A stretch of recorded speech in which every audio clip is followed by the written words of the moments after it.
Greetings! It's Maxo Diddly. Today I'm going to be showing you how you can view an accurate map on where Pokestops are in Pokemon Go. Let's get right into it. So you're going to want to click on the link in the description below, and this is going to take you to Niantic Wayfarer.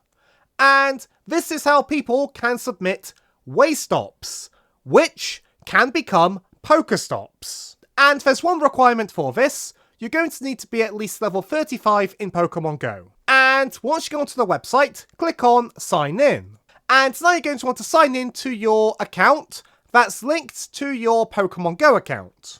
And once you've signed in, you're most likely going to be taken to a map view. But if you don't see a map, click on the map button here, or use the URL map view. After that, you're then going to want to click on the Pokestop button and the gym button. And this is going to ensure you're only going to see Pokestops and gyms. Now you can look about at where they are. So let's say you're going on holiday somewhere and you want to make sure you're going to be able to play Pokemon Go. This is how you can go about doing it. And if you click on one of the dots, you can then see details of what it is.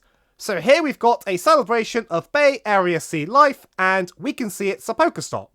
And if you click on this one here, Pier 39 Bronze Sea Lions, we can see that it's a gym. And you can also search a location up here if you want to go to somewhere. So I'll pick the Falkland Islands. And if we zoom in enough on the Falkland Islands, in Port Stanley, we can actually see there are some Pokestops. And that's it for this tutorial. Be sure to leave a like in the comment if you enjoyed, and subscribe for more tutorials. Thanks for watching.